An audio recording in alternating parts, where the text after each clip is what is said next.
Hey hello hi. வாழ்க்கையில் ரொம்ப முக்கியமான சூழ்நிலையில் அமைதியாக இருக்கக்கூடிய ஒரு 5 விஷயத்தை பற்றி தான் நம்ம பேச போகிறோம். சரிங்களா? ஸோ இந்த 5 விஷயத்துக்கும் லா ஆஃப் அட்ராக்ஷனுக்கும் என்ன சம்மந்தம் அப்படிங்கிறத ஒவ்வொரு விஷயம் முடிக்கிறதுக்கு முன்னாடியும் நான் சொல்கிறேன். சரியா? ஸோ நம்மளோட இந்த 5 சூழ்நிலையில் நம்ம எப்போல்லாம் அமைதியாக இருக்கணும் அப்படிங்கிறத இதை பற்றி தான் பேச போகிறோம். சரியா? ஸோ பேசுறதுக்கு முன்னாடி நம்ம சேனலில் சப்ஸ்கிரைப் பண்ணாமல் நிறைய பேர் வீடியோஸை பார்த்துட்டு இருக்கீங்க. ஸோ அவங்களாம் வந்துட்டு ஜஸ்ட் ஏதோ ஒரு வீடியோ பார்க்குறோம் அப்படின்னு பார்க்காம நீங்கள் சப்ஸ்கிரைப் பண்ணிவிட்டு கண்டினியூஸாக வீடியோ பார்த்தா மட்டும்தான் உங்களால் அடுத்தடுத்து என்ன லைஃப் சொல்ல வராங்க, லா ஆஃப் அட்ராக்ஷனில் நம்ம என்ன பண்ணணும் அப்படிங்கிறதுலாம் தெரியும். ஸோ சப்ஸ்கிரைப் பண்ணிவிட்டு பக்கத்தில் இருக்கிற பெல் பட்டனை கிளிக் பண்ணிவிட்டு வீடியோ பாருங்கள். உங்களுக்கு ஏதாவது சந்தேகங்கள் இருக்குது, இல்லை கிளாஸஸ் ஏதாவது கண்டக்ட் பண்ணணும் உங்களுக்கு வேணும் அப்படின்னா என்னோட வாட்ஸ்அப் நம்பர் டிஸ்கிரிப்ஷனில் இருக்குது. நீங்கள் அதுக்கு காண்டாக்ட் பண்ணலாம், மெசேஜ் பண்ணலாம். அது போக உங்களுக்கு வீடியோ பிடிச்சிட்டுனா லைக் பண்ணுங்கள், மற்றவங்களுக்கு ஷேர் பண்ணுங்கள், உங்களோட கருத்துக்களை கமெண்டில் கொடுக்கலாம்.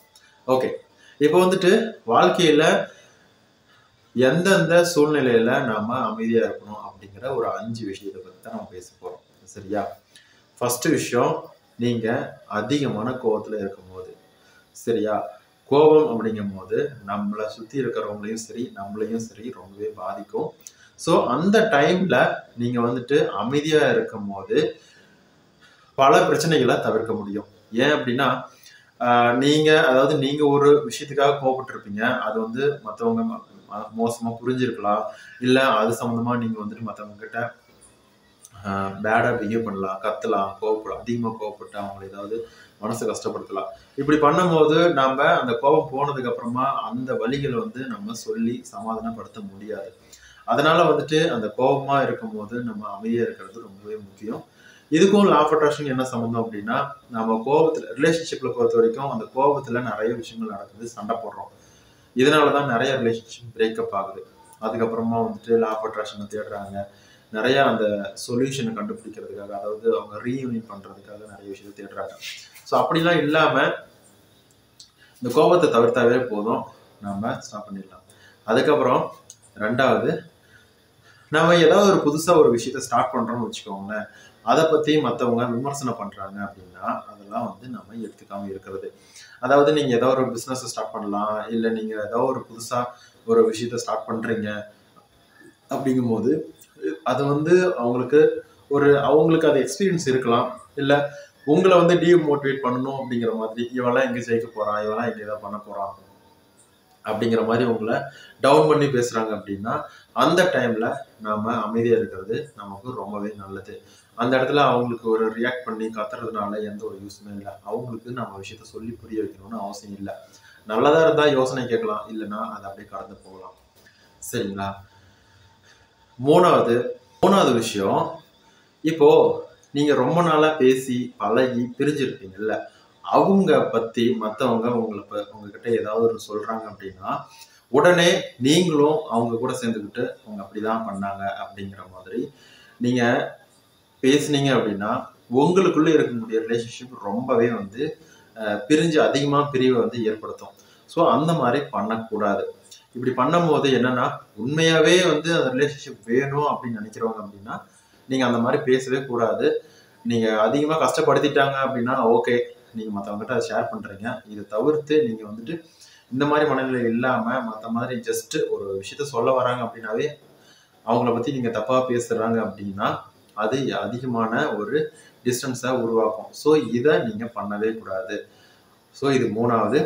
4வது, இப்போ யாராவது உங்ககிட்ட வந்து மனசு விட்டு பேச வராங்க, இல்லை ஒரு விஷயத்த ஷேர் பண்ண வராங்க அப்படின்னா அவங்க கிட்ட கொஞ்சம் காது கொடுத்து கேளுங்க, அவங்களுக்கு கொஞ்சம் டைம் ஸ்பெண்ட் பண்ணுங்க.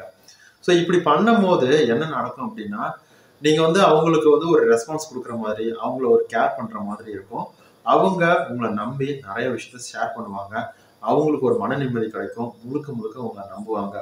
உங்களால ஒரு சொல்யூஷன் கிடைக்கும் அப்படிங்கிறது தான் அவங்களோட எய்ம். அவங்களுக்கு ஒரு நம்பிக்கை இருக்கும்.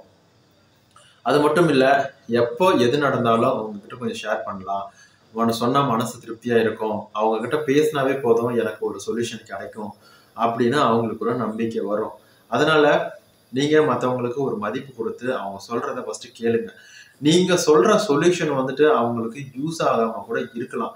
அது மொத்தமா டோட்டலா செட்டே ஆகாம கூட இருக்கலாம். ஆனா ஒருத்தங்க அவங்க சொல்லக்கூடிய விஷயத்த காது கொடுத்து கேட்கும்போது அவங்களுக்கு ஒரு ஒரு விதமான மன நிம்மதி கிடைக்கும். அதுக்கான பாசிட்டிவான எனர்ஜி உங்களை தான் வந்து சேரும்.